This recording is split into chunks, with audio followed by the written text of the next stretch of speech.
Marami talagang mga nagaganap dito sa ating mundo na mahirap paniwalaan. At sino ang makapagsasabi kung kailan natin ito mararanasan? Magki-15 anyos pa lamang siya nang kanyang maranasan ang ayon pa sa kanya ay pinaka nakakakilabot niyang karanasan na hindi niya makakalimutan. Isang gabi noon, nang bigla na lamang napasigaw si Leo ng ubod lakas na maging ang kanyang isang kapatid ay nagising dahil sa lakas ng kanyang naging pagsigaw, na pati ang kanilang ina ay napasugod ng wala sa oras sa kanilang silid at naabutan siya nitong nakaupo, humihingal at pawis na pawis. Nang usisain siya ng kanyang ina, ay panandalian pa siyang hindi nakapagsalita, na hindi agad nakasagot, kung kaya kinailangan pa nitong ulitin ang kanyang tanong bago tila nahimasmasan si Leo at sumagot sa kanyang ina. Sinabi niyang napakasama ng kanyang napanaginipan nang muli siyang tanungin ng ina kung tungkol saan iyon, ay hindi na siya umimik. Nahiga na lamang siya uli at humingi ng paumanin sa kanyang ina na sinabing hindi na niya matandaan. Nagtalukbong siya ng kumot. Ayaw na niyang matulog dahil natatakot siyang baka muli na naman niyang mapanaginipan ang nakakatakot na pangyayaring iyon. Dahil nagsinungaling siya sa kanyang ina nang sabihin niyang hindi na niya iyon natatandaan. Dahil ang totoo ay malinaw na malinaw sa kanyang isipan ang bawat tagpo noon. Hindi niya lang sinabi dahil sa naisip niyang baka mapagalitan pa siya at masabihan ng kung ano-ano. At hindi rin niya kasi kayang sabihin kahit sa kanyang sarili ang mga nakita niyang nakakasindak sa kanyang panaginip. Ilang gabi pang nagpatuloy ang masama niyang panaginip na iyon, kung kaya nanlalalim na ang kanyang mga mata dahil sa lagi siyang kulang sa tulog. Lubha iyong nakaapekto kay Leo. Sa tuwing kanyang maalala ang masama niyang panaginip na iyon, ay napapaisip siya ng malalim. Hindi niya maunawaan ng lubos kung ano ang kahulugan ng mga iyon. Kahit anong pilit niya na iwasan ang tungkol doon, ay lagi itong parang nagsusumiksik sa kanyang isipan. Pero tuwing makikita siya ng kanilang panganay na kapatid na nag-iisip ng malalim, ay sinasabihan siya nito na panaginip lamang iyon at ang mga panaginip ay hindi natutupad, na madalas pa nga ang nangyayari ay ang kabaliktaran noon. Isang hapon, matapos niyang maisuga ang kanilang alagang kalabaw, habang iwinawasiwas niya ang hawak na sanga sa kanyang dinaraanan, ay bigla itong sumabit at may napansin siyang ilang dugtong ng tanikala na nakausli sa gilid ng daan sa paanan ng isang malaking puno. Kinakalawang na ang nasabing kadena. Dahil sa kanyang kuryosidad, ay sinubukan niyang hilahin iyon. Sa pag-aakalang kanya iyong mabubunot mula sa pagkakabaon nito sa lupa.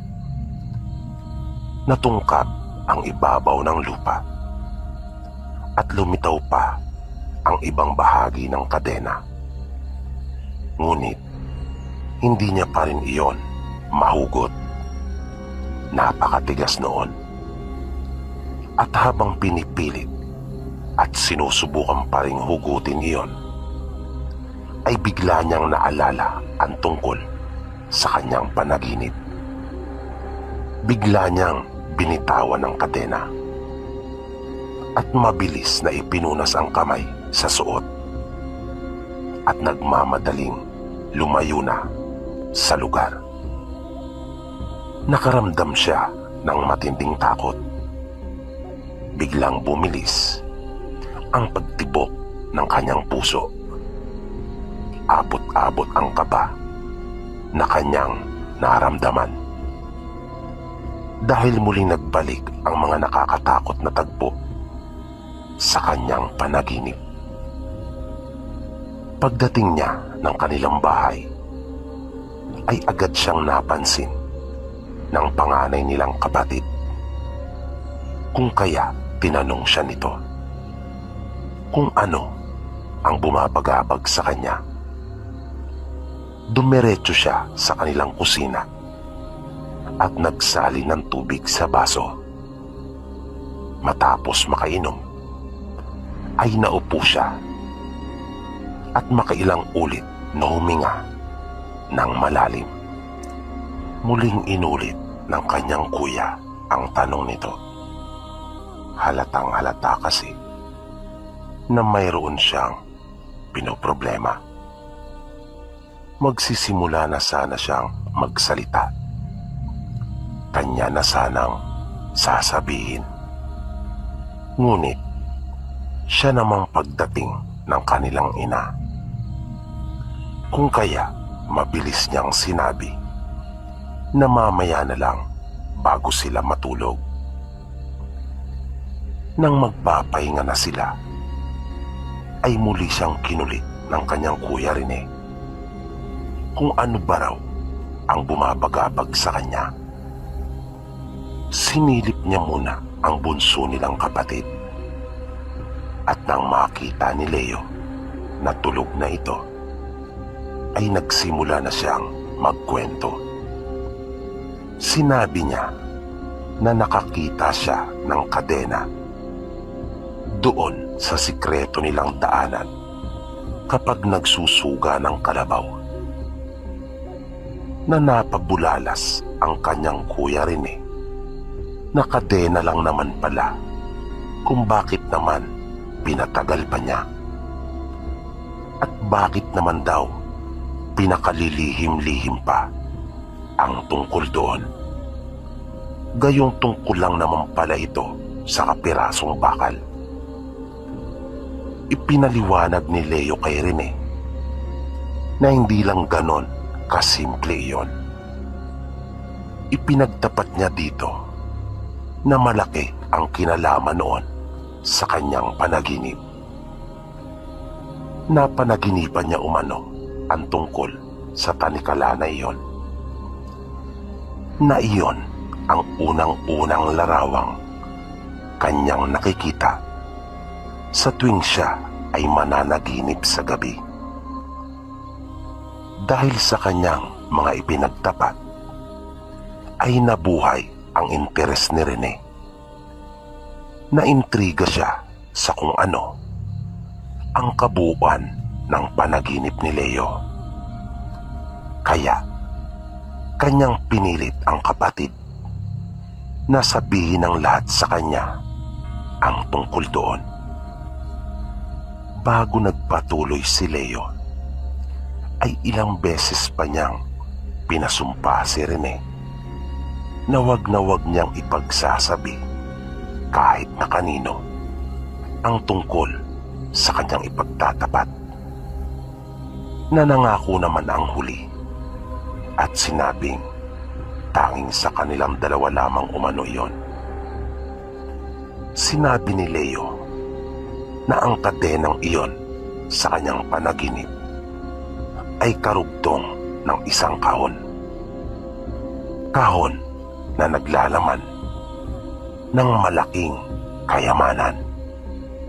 Halos hindi kumukurap si Rene habang patuloy na nagkukwento ang kanyang nakababatang kapatid at inilalarawan ang mga nasa loob ng nasabing kahon. Mabilis na sinabi ni Rene na bukas rin ay kanila umanong aalamin kung may katotohanan ang panaginip na iyon ng kanyang kapatid. Ngunit may pag-aalala sa tinig ni Leo na kanyang sinabing delikado at ayaw niya.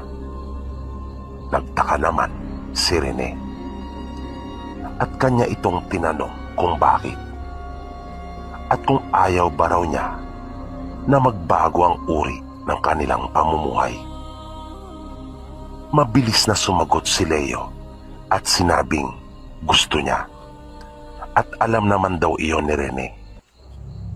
Ngunit kung ang kapalit naman daw ay ang buhay nilang mag-anak, ay mas pipiliin daw niyang manatili na lamang silang ganon. Mahirap pero magkakasama at buhay. Sinagot siya ni Leo at sinabing kalokohan umano ang kanyang mga pinagsasabi at wala naman daw siyang magagawa pa. Dahil sa ayaw at sa gusto ni Leo ay kanya umanong pupuntahan iyon upang alamin at hindi niya raw siya mapipigilan, lalo pa ngayong alam na niya kung saan iyon matatagpuan. Nalungkot si Leo. Hindi na siya nakipagtalo pa sa kanyang kapatid dahil alam niya rin ang ugali nito.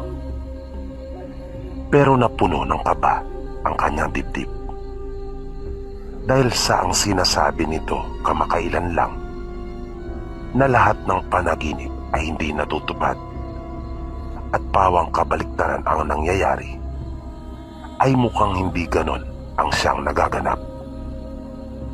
Tumagilid na lamang siya at tinalikuran na ang kanyang kuya Rene. Nang sumunod na araw, bago pa siya umalis sa kanila para magsuga ng kalabaw, ay wala na ang kanyang kuya Rene. Kinutuba na siya ng hindi maganda, kung kaya nagmamadali siyang nagpunta doon sa dako ng kanyang pagsusugaan. At matapos na maisuga ang kalabaw, ay dali-dali niyang tinahak ang sikretong daan papunta doon sa kung saan niya nakita ang tanikala. At di nga siya nagkamali. Malayo-layo pa siya ay kanya nang nakitang binubungkal na ng kanyang kuya Rene ang lupa. Pagdating niya doon ay napatingin agad ito sa kanya at sinabing pag nagkataon ay mababago na bigla ang kanilang pamumuhay. Wala nang nagawa pa si Leo kundi pagmasdan na lamang ang kanyang kuya. Kaya nagsabi ito sa kanya ng, titingnan mo na lang ba ako? Tutunganga ka na lang ba dyan at hindi mo ako tutulungan? Kaya lumapit pa si Leo at tinulungang maghukay ang kanilang panganay.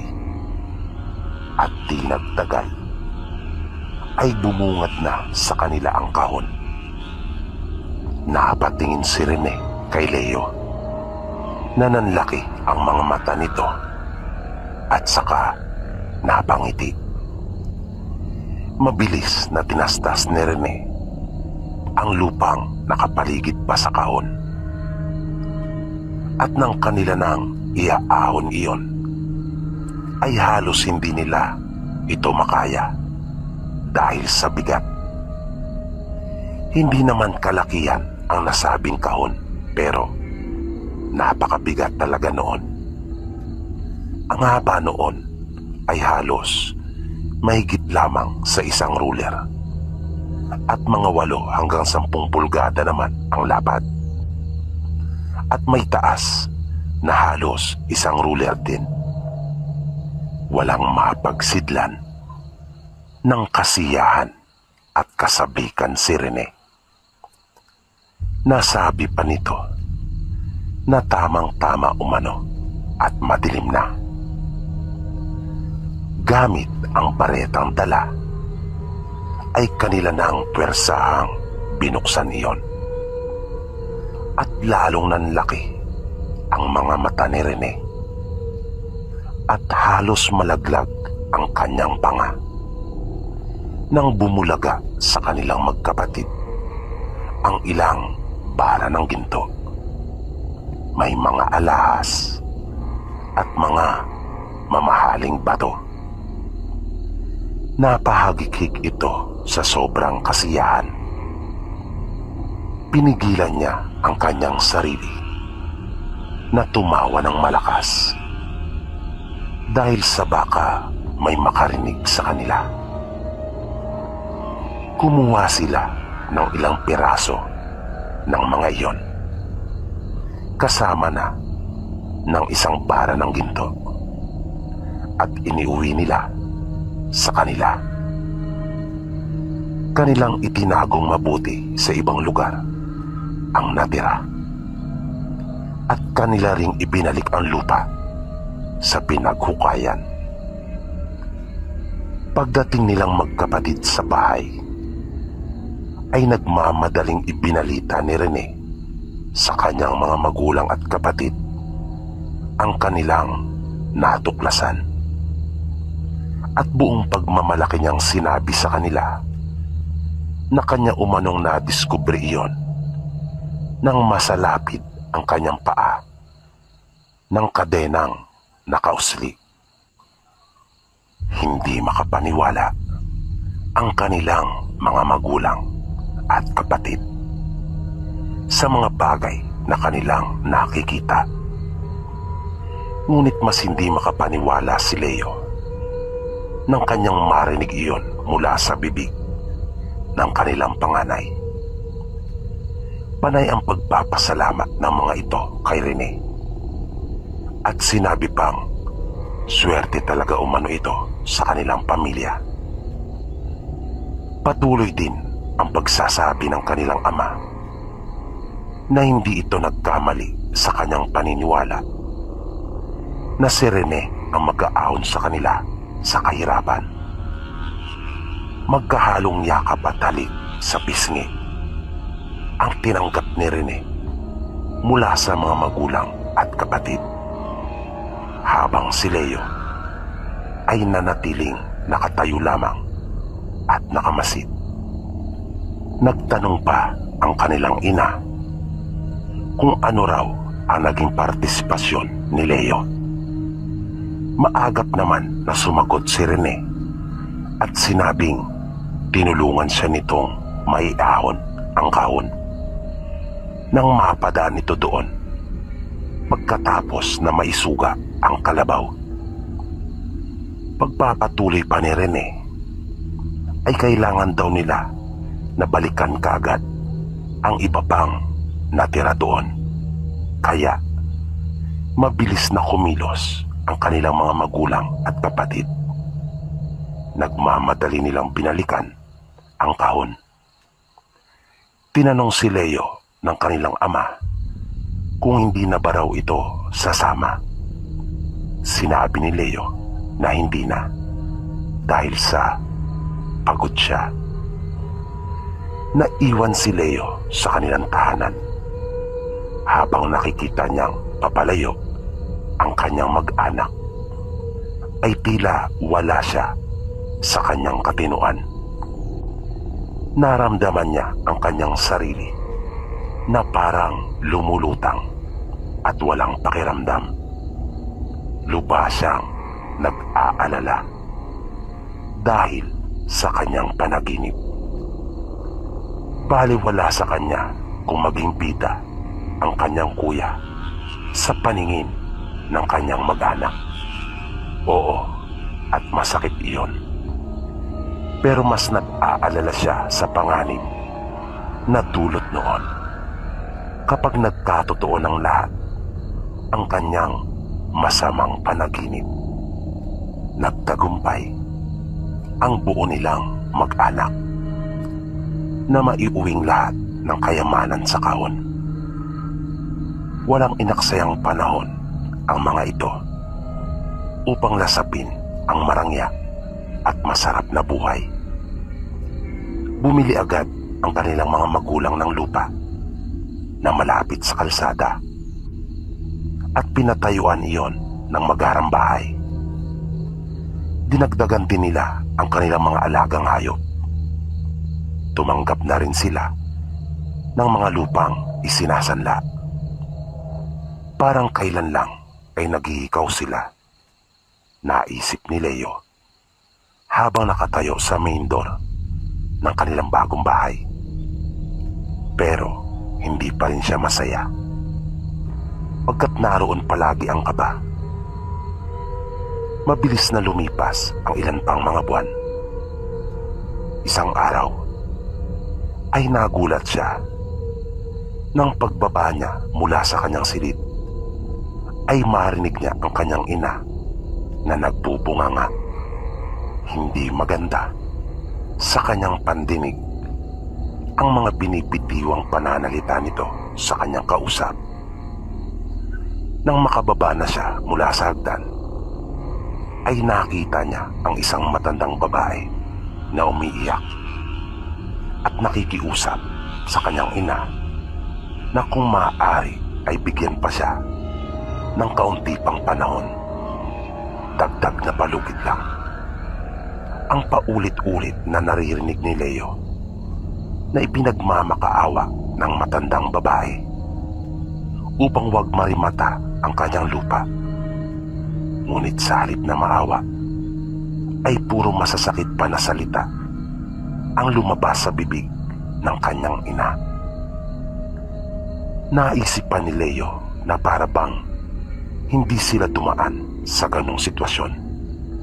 Sa bagay, marami nang nagbago sa kanyang mga magulang at dalawang kapatid. Simula nang yumaman sila, ibang-iba na. Halos hindi na nga niya sila nakikilala. Hindi lang naman ang matanda ang ginipit at pinagsabihan ng ganyan ng kanyang ama at ina. Marami na. Para tuluyan ng mapunta sa kanila ang lupa ng mga ito. Sa isang pagkakataon ay ang kanyang kuya Rene naman ang may inargabyado. May nadali silang tao ng mga barkada nito. Ginamitan ng impluwensya at pera. Ayon at absuelto. Wala ni isa man sa kanila ang naparusahang magkakabarkada. Ayon pa dito, lahat ay kayang bilhin ng pera.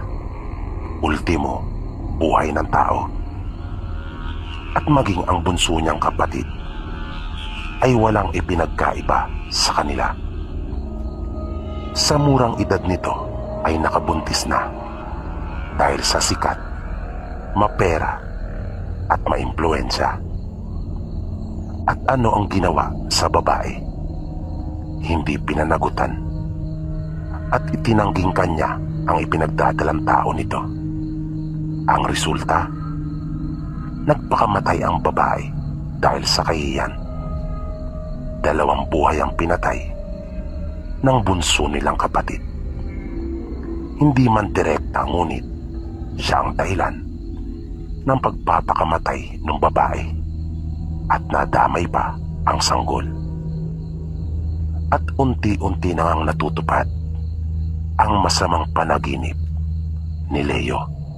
Ngunit kumpara noong mga nagdaang panahon, nalubasan nag-aalala para sa kanyang mag-anak. Ngayon ay wala na siyang maramdamang kaba. Hindi na rin siya natatakot at mahimbing na siyang nakakatulog. Sa kanilang bahay, kapag may bisita, ay madalas pa siyang mapagkamalangboy dahil hindi siya kasing luho ng kanyang mga magulang at mga kapatid, lalo na pagdating sa pananamit. Na matapos niyang sundin ang utos ng bisita dahil sa napagkamalan nga siya, ay bigla na lamang itong magugulat kapag sinabi ng mga katulong na sila na ang gagawa sa ipinag-uutos ng mga ito, at maririnig nilang tinatawag ito ng Sir Leo.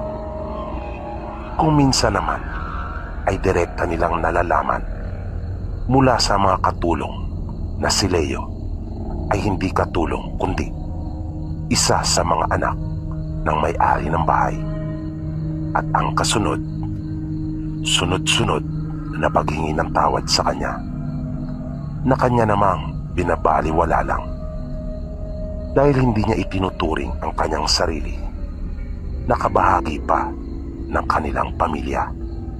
Isang araw, habang nakaluhod at nananalangin pagkagising, ay nagulat na lamang si Leo dahil sa malakas na pagpalahaw ng kanyang ina. Dahan-dahan siyang tumayo, at nang sumilip siya sa kwarto ng kanilang panganay na si Rene, ay nakita niyang wala na itong buhay at nakalaylay na ang isang kamay sa gilid ng kama. Panay ang pag-iyak ng kanilang ina, pagkat sa kaalaman nila, si Rene ang nagbigay sa kanila ng marangyang buhay. Kaya ganun na lamang ang kanilang panghihinayang na mag-asawa para sa kanilang panganay na anak. Halos himatayin pa nga ito na animoy mapapatidan ito ng ugat sa kanyang leeg, na habang umiiyak ay sumisigaw pa dahil sa sobrang kalungkutan at pagdadalamhati. Hindi nito matanggap na wala na si Rene. Tumulo din ang luha ni Leo at agad niya iyong pinahid at saka tumalikod na. Naiyak siya dahil bumalik sa kanyang alaala ang masayang tagpo noon, na mahirap pa sila at nasa bukid pa ang kanilang tahanan, na masaya sila naglalaro noong mga bata pa, at nang magbinata ay hindi nagbago ang kanilang pagtitinginan at pagtuturingan bilang magkapatid. Kung nakinig lamang siya, paulit-ulit na sinasambit ng isipan ni Leo habang naglalakad na siyang papalayo, pabalik ng kanyang silid. Kaya napaluhod si Leo at napapanalangin na bigla pagkamulat ng kanyang mata dahil sa nanaginip siya. Ang totoo ay hindi na niya alam kung panaginip pa nga ba iyon o totoo nang nagaganap, pagkat ang natatandaan niya na kaninang madaling araw ay nagising siya nang makarinig ng mahinang boses na tila nahihirapang huminga, na animoy sinasakal, at humihingi iyon ng tulong. Nang buksan niya ang kanyang pinto, ay sinalubong siya ng napakalakas na hangin na parang itinutulak siyang pabalik sa kanyang silid. Ngunit nagpumilit siya na makalabas. Sinikap niyang makakapit sa gilid ng kanyang pinto. At yun ang pagkakataon na nakabuelo siya at nakalabas. Mabilis niyang tinungo ang silid kung saan nanggagaling ang mahinang tinig na iyon. Sa silid ng kanyang Kuya Rene. Bagya pa siya nagtaka nang makita niyang nakabukas ang pinto noon. Nagmamadali niyang tinungo iyon at laking gulat niya nang kanyang makita ang isang maitim na nilalang na nakadagan sa kanyang Kuya Rene at sinasakal ito. Mapupulang mga mata, maliliit ngunit matutulis na mga ngipin, walang anumang buhok, matutulis ang mga tenga at may kahabaan ang dila. Sa pagkabigla at takot na naramdaman ay hindi na nakagalaw pa si Leo hanggang sa lumaylay na sa gilid ng kama ang kanang kamay ng kanyang Kuya Rene at tirik ang mga mata nito at nakalawit ang dilang binawian ng buhay na ang mukha ay nakaharap kay Leo. Nang ibalik niya ang kanyang paningin sa nilalang ay naglaho na ito at ang tanging nakita na lamang niyang lumabas sa bukas na bintana nito ay isang napakaitim na usok. Ilang sandali nga lang matapos niyang isipin ang mga nangyayari, kung yun nga ba ay panaginip lang o totoo niyang nasaksihan, ay naramdaman niyang may mga tao nang dumating upang kunin ang bangkay ng kanyang Kuya Rene. Hindi na siya lumabas sa kanyang sariling silid at kanya na lamang hinayaan iyon. Kinagabihan noong araw ding iyon, pagbaba ni Leo mula sa kanyang silid ay nakita niyang naroon na ang kanilang panganay na kapatid at nagsimula na ring magdatingan ang mga tao.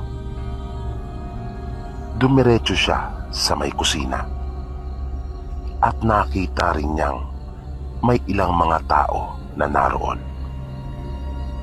Nakita rin niya ang kanyang bunsong kapatid na si Junjun. Tahimik na nakaupo at sapu-sapu ang kanyang noo na tila malalim na nag-iisip. Nang papalapit na siya sa may lamesa, pagtingin niyang muli sa kanyang kapatid, ay nakakita siya ng isang maitim na imahe. Sa pasimulay, para lang iyong maitim na usok, na habang patuloy siyang naglalakad papunta sa lababo upang kumuha ng tasa, ay hindi niya inaalis ang kanyang pagkakatitig doon. At di nagtagal, ang maitim na usok na iyon ay unti-unting nagkahugis at bigla na lamang siyang nagulat nang tuluyan ng mabuo ang figura noon dahil sa nakatingin ito sa kanya habang nakayukong bahagya na parang yayakapin na ang bunso niyang kapatid mula sa likuran nito. Iyon ay ang nilalang na kanya rin nakitang sumakal sa kanilang Kuya Rene. Hindi si Leo nakagalaw. Pakiramdam niya ay namanhid ang buo niyang katawan. Natulala siya nang bigla niyang narinig na tinawag ang kanyang pangalan. Tila doon pa lamang siya naimasmasan at ibinaling niya ang kanyang pansin kay Junjun. Ipinaulit niya sa kapatid yung sinabi nito. Tinatanong pala siya nito kung magtitimpla ba raw siya ng kape dahil sa may hawak siyang tasa. At nakikisuyo na itimpla niya rin siya.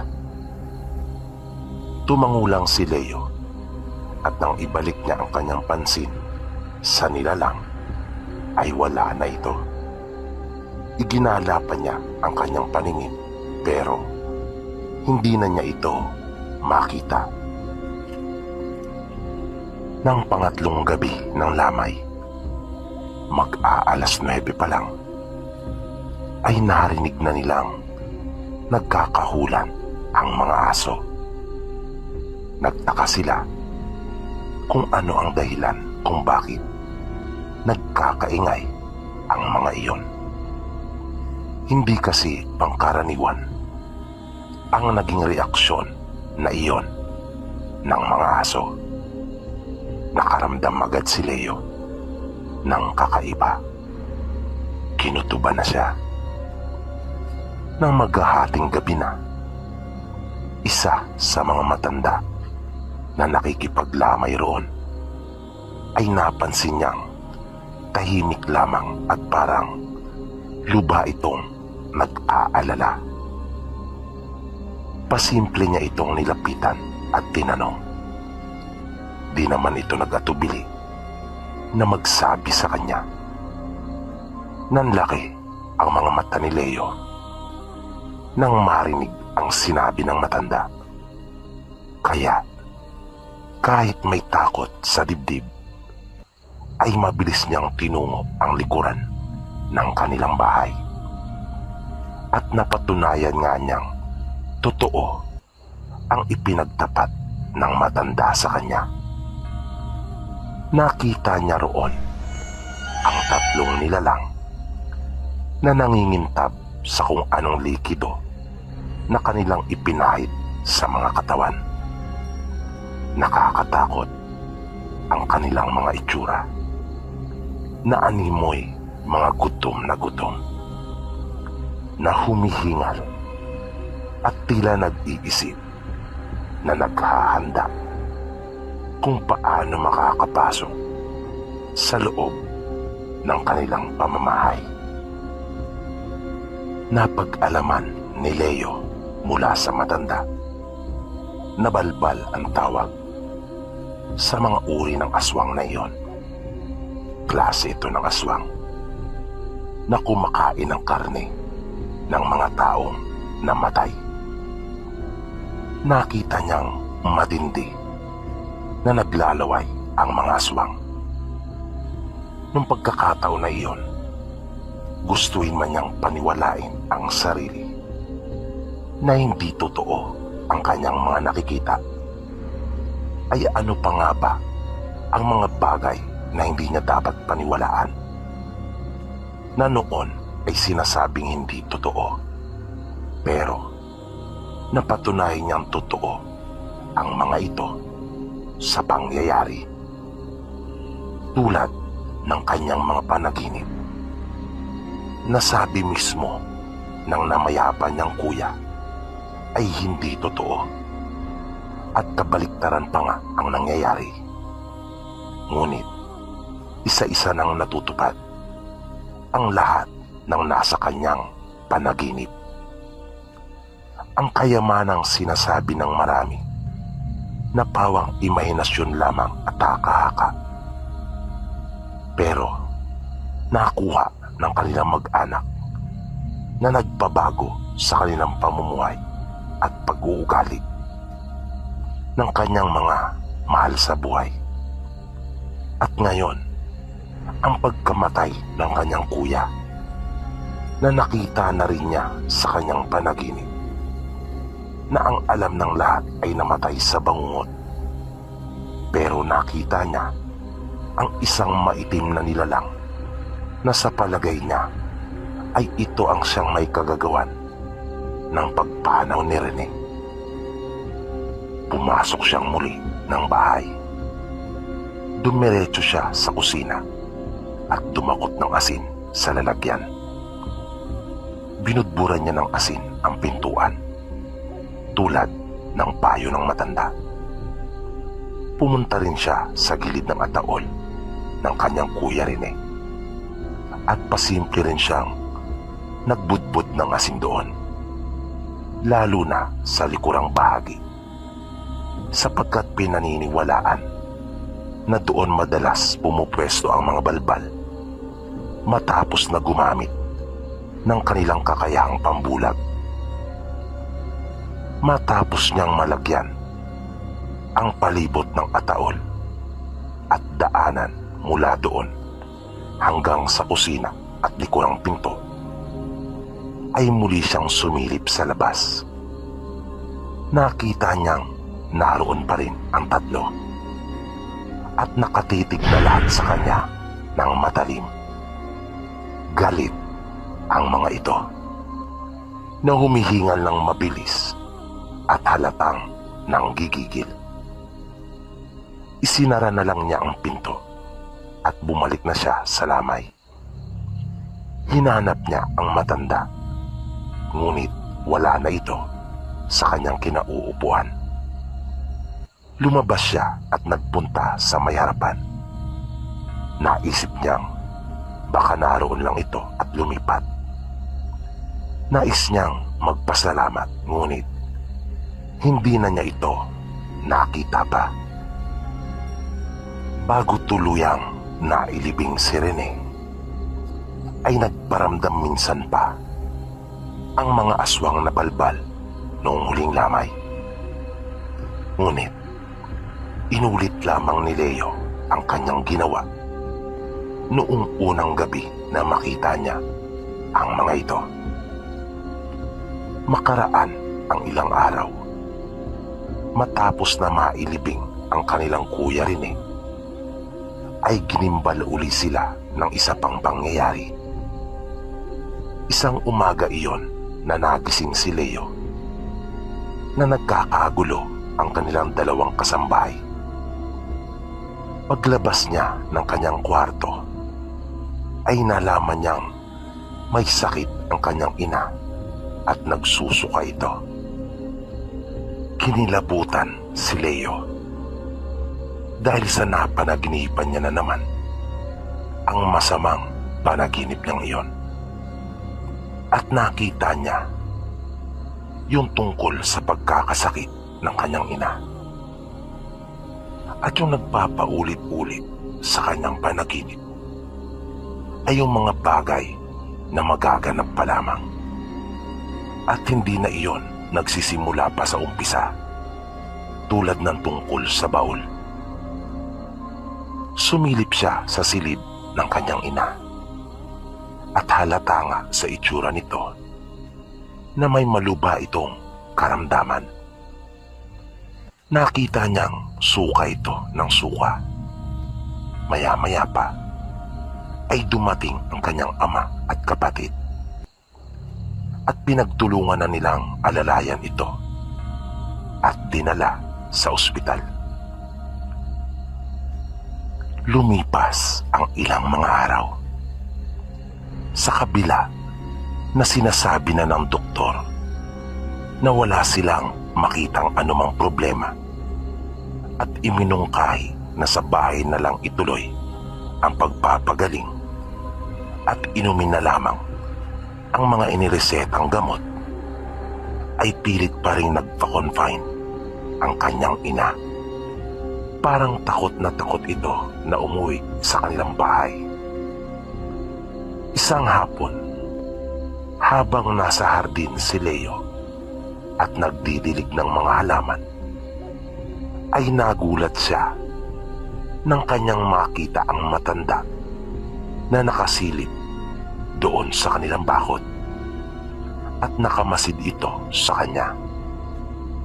Nakabelo ito ng itim, kung kaya naisip niyang marahil ay galing ito sa simbahan. Lumapit siya sa matanda at nagpasalamat sa mga ibinahagi nitong kaalaman sa kanya noong nakaburol pa si Rene. Sinabi ng matanda na walang anuman daw ang lahat ng iyon. Dagdag pa nito ay pilitin daw niyang kumbinsihin ang mga magulang na iuwi na sa kanila ang ina dahil mamamatay lang daw ito sa ospital. At tinalikuran na siya nito. Kinagabihan, sinubukan niyang kausapin ang kanyang ama, ngunit nakagalitan pa siya nito at kung ano-ano raw ang pumapasok sa kanyang kukote. Sa takot ng kanyang ina na mamatay, lahat na lang ng mga proseso sa ospital ay kanyang pinasusubukan sa doktor upang gumaling. At handa daw silang magbayad ng kahit na magkano, mapagaling lang umano ito. Halos 2 buwan ang lumipas. Malaki na ang kanilang nagasto sa ospital. Ngunit walang naging pagbabago sa kanyang ina. Hanggang sa tinatanggihan na nga ito ng doktor. Pagkat hindi malinaw sa kanila ang karamdaman ng nanay ni Leo. Wala silang makitang anumang problema sa mga sistema ng katawan nito. Ngunit patuloy na bumabagsak ang kanyang pangangatawan. Nang minsan pa ngang nagpunta si Leo sa ospital, ay nakita niya ang nakakaawang kalagayan nito. Payat na payat at halos butot balat na lamang. Ngunit malaki ang kanyang tiyan. Ang mukha nito ay hapis na hapis at halos lumuwa na ang mga mata. Kinausap niya ang kanyang ina at kinumbinsi na umuwi na lamang sila sa bahay at magpatingin sa manggagamot. Kanyang ipinaunawa dito na hindi talaga ito gagaling doon dahil sa ang kanyang nararanasan ay hindi karaniwang sakit na pinag-aralan ng mga doktor. Napapayag naman niya ang kanyang ina at nagkasundo sila na bukas din ay lalabas na ito ng ospital upang sa kanilang bahay na lamang ito magpagaling at magpapatingin sila sa albularyo. Nung gabing iyon ay nagulat na lamang si Leo nang makarinig siya ng mga ingay sa ibaba ng kanilang bahay. Pagtingin niya sa orasan na nakasabit sa dingding ng kanyang silid ay mag-aalauna na. Mabilis siyang bumaba upang alamin kung ano ang kaguluhang iyon. Pababa pa lamang siya sa hagdan ay nagulat na siya nang isang baril ang sumalubong sa kanya. Bumungad sa kanya ang isang lalaki at tinutukan siya nito. Pinababa siya at itinapos. Nakita niya ang kanilang mga kasama sa bahay na tinalian na rin ang mga kamay sa likod at may busal ang kanilang mga bibig, kasama na ang kanyang bunsong kapatid. Habang ang kanyang tatay ay tinatanong ng mga armadong lalaki kung nasaan ang kanilang kayamanan, nagmamatigas ang kanilang ama. Kahit na binubugbog na ito, ay ayaw pa ring sabihin kung saan iyon nakalagay.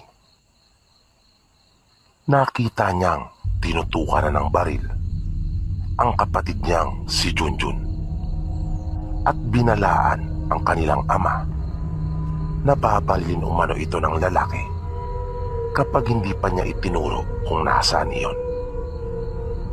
Ngunit mukhang wala talaga sa bukabularyo ng kanilang ama na ipagtapat kung nasaan iyon. Nang mapansin ni Leo na hindi nagbibiro ang lalaki at talagang tutuluyan ang kanyang kapatid, ay kanyang tinawag ang atensyon nito at hiniling na alisin ang kanyang busal sa bibig. At sinabi niyang alam niya kung nasaan iyon. Nanlaki pa ang mga mata ng kanyang ama at nakita niya ang galit sa mukha nito, na naisip ni Leo na kayang-kaya pala silang ipagpalit nito sa kayamanan kahit na sarili pa niyang mga anak. Nakiusap si Leo sa mga lalaki na wag na lamang silang sasaktan. Tutal yun lang naman ang pakay nila. Kaya sasabihin niya kung nasan iyon. Basta pag kanilang nakuha ay aalis na sila. Tumango naman ang mga lalaki at sinabing yun lang naman talaga ang kanilang kailangan. Kaya sinabi na ni Leo kung nasaan ito. Sa kwarto umano ng kanyang mga magulang, sa likod ng aparador. Doon nakatago ang kanilang hinahanap. Mabilis na pinuntahan iyon ng mga lalaki at napatunayan nilang hindi nagsisinungaling si Leo. Kaya naging tapat naman ang mga ito sa kanilang sinabi at iniwan na sila matapos makuha ang kanilang pakay. Halos saktan naman si Leo ng kanyang ama matapos na makaalis ang mga lalaki, na pinaikutan naman siya ng kanilang mga kasambahay maging ng kanyang kapatid para maprotektahan mula sa kanilang ama. Noong huli, nakarating pa nila Leo na kaya nalaman ng mga lalaki ang tungkol sa kanilang kayamanan ay dahil din mismo sa kanyang ama nang malasing ito sa isang beer house. Nang magyabang ito doon sa kanyang kapit na GRO naka-table. At pinlano nga ng mga lalaking nakarinig ang pagpasok sa kanilang bahay. Kinabukasan, nang dumating ang kanilang ina sa bahay, ay nakahanda na ang silid nito. Pagpasok sa silid, ay bigla itong nagsisigaw. Pagkat napakarami daw ng mga uod at insekto sa kanyang higaan. At mayroon pa umano nakatayo sa gilid ng aparador na isang babae na nakasuot ng itim na damit at nakabelo ito. Nag-alala at natakot ang kanilang mga kasambahay. Ngunit sinabi ni Junjun na dala lang daw marahil iyon ng pain reliever na ibinigay ng doktor sa kanyang ina, kung kaya nag-halusinate ito. Kaya kung ano-ano ang kanyang mga nakikita, pagpapaliwanag pa nito. Kinausap ni Leo ang kanilang kusinera kung may nakikilala ba itong albularyo. Natao naman na meron.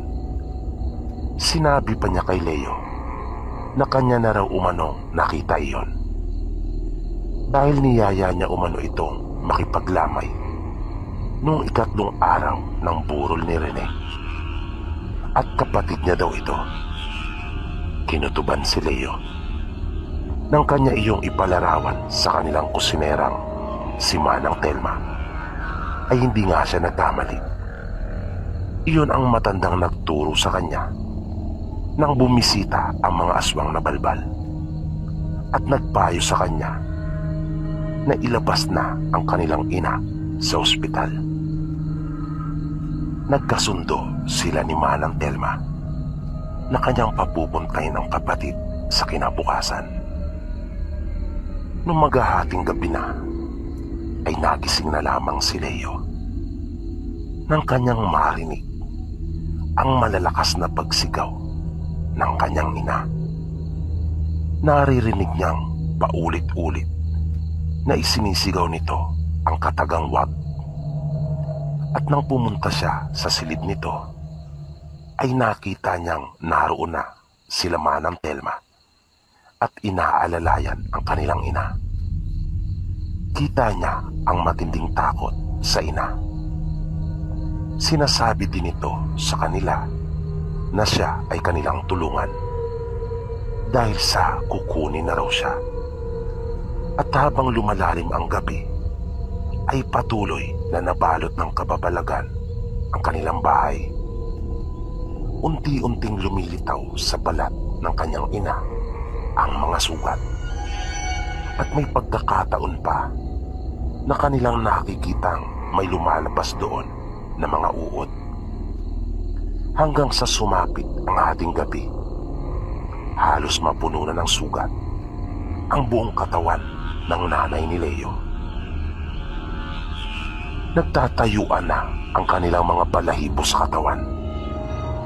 Napapaluha na sa takot ang dalawa pa nilang kasambahay.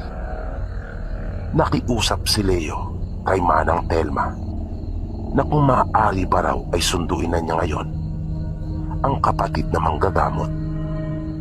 Pumayag naman ito pagkat kumbinsido rin si Manang Telma na may gumagawa noon sa kanyang among babae.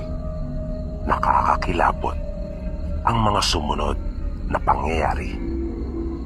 Napuno ang silid ng nanay ni Leo ng mga panagoy nito. Patuloy itong dumadaing ng iba't ibang sakit sa kanyang katawan. May pagkakataon pa na halos iumpog nito ang kanyang ulo sa sobrang sakit na kanyang nararamdaman. Nakakatakot ang mga pagsigaw nito. Paulit-ulit na sinasabing ayaw pa niyang mamatay at masarap umanong mabuhay. Minsan ay naisip nilang wala na ito sa kanyang katinuan. Nang dumating sila Manang Telma, ay laking pasalamat ni Leo. Nang mag-umpisa na ito sa kanyang panggagamot, ay nagbago na bigla ang boses ng nanay ni Leo at natulala sila sa kanilang mga narinig. Sinabi pa ng boses na kanya umanong kukunin ang buhay nito at walang makakapigil sa kanya. Iyon ang matanda na nilait-lait ng kanyang ina na ginipit upang tuluyan ng marimata ang lupang na iprenta sa kanila. At hindi basta-basta ang nalalaman ng matanda. Malakas umano iyon, sabi pa ng kapatid ni Manang Telma. At kumukuha daw iyon ng lakas sa sinapit na pang-aapi mula sa kanyang ina, kung saan ay meron itong pinagbabasihang katwiran. At napasigaw na nga lang sila nang bigla na lamang pumula ang bibig ng nanay ni Leo at ng isay. Kaya mabilis nila itong hinawakan upang maalalayan. Maya-maya pa ay napalitan ang pagbula ng bibig nito ng mga dugo. Naglabasan ang dugo sa tenga, ilong at sa gilid ng mga mata nito. At nakita pa nilang tumirik ang mga mata at huminga ng malalim. At matapos ang tila malalim na pagbuntong hininga, ay lumaylay na ang mga kamay nito at tirik ang mga matang binawian ng buhay. Humingi ng paumanhin ang matanda at sinabing hanggang doon lamang ang kanyang kaya. Ipinagtapat rin ito kay Leo na hindi lamang iisa ang gumagawa noon sa kanyang ina. Nagpasalamat pa rin si Leo sa kapatid ni Manang Telma at nakisuyo na siya sa kanilang mga kasambahay na tumawag na ng punerarya. Nang mga mag-aalas 2 naman ng madaling araw, ay nakatanggap sila ng tawag mula sa mga pulis at nalaman nilang nabaril naman ang kanilang ama sa beer house Ayon sa inisyal na investigasyon, ay nagkaroon ng pagtatalo dahil sa selos. Nang makita ng tatay ni Leo ang kanyang kabit na GRO na nakatable at wala itong kaalam-alam na isa pa lang pulis iyon. Hindi na nagtaka pa si Leo. Inaasahan na niya ang lahat ng iyon. Pero alam din niya sa kanyang sarili na hindi na niya iyon mapipigilan pa dahil na rin sa katigasan ng ulo at ng loob ng kanyang mga mahal sa buhay. Nang mga sumunod na araw ay dalawa ang nakaburol sa kanilang bahay. Nang pangatlong gabi ng lamay, pagbaba niya sa hagdan mula sa kanyang silid, ay nagulat na lamang siya. At bigla na lamang tumulo ang kanyang luha nang makita niya ang mga balbal na nasa likod ng ataol ng kanyang mga magulang at may hawak-hawak na mga laman loob. Hindi na niya talaga alam kung nananaginip pa rin ba siya o totoo na ang kanyang mga nakikita. Halos masuka siya sa tagpong iyon. 3 araw naman matapos na mailibing ang kanilang mga magulang, ay ginising siya ng sunod-sunod na pagkatok sa kanyang silid nila Manang Telma. Natagpuan kasi ng mga ito na nakabiti na ang kanyang bunsong kapatid na si Junjun sa kwarto nito, na ilang araw na ring tila wala sa kanyang sarili, at sinasabi umano kanila Manang Telma na mayroong gustong pumatay sa kanya, na pati ang dati daw nitong nobya ay nagpapakita sa kanya na hawak sa 2 kamay ang isang sanggol na duguan at wala na ring buhay. At iyan po, Sir PB, ang napaka masalimuot na karanasan ng akin pong buhay. Iyan po ang masaklap na sinapit ng akin pong mag-anak. Ibinenta ko po ang bahay namin at itinulong sa mga nangangailangan. At ginamit ko yung iba para makapagsimula po ako ng panibago. Bumalik po ako sa dati naming lupa. Ibinalik ko na rin po sa mga totoong may-ari ang kanilang mga lupa na pinabayaran ko po ng unti-unti sa abot ng kanilang makakaya ang halaga na kanilang hiniram sa amin. Ngayon po ay 50 plus na ako at may mga apo na rin. Mahirap pa lang talaga kapag nabuksan ang iyong ikatlong mata. Hindi na exciting ang buhay at pakiramdam mo ay laging puno ng panganib. At hindi mo na malaman kung ano ang pangitain at ano ang kasalukuyang nangyayari. Di mo rin masabi ang kaibahan ng panaginip at ng totoong nangyayari. Wala kasing gumabay sa akin. Pero nang malaman ko na ganun pala ang nangyari sa akin, ay humingi ako ng tulong sa isang mahusay na manggagamot at aking ipinasara ito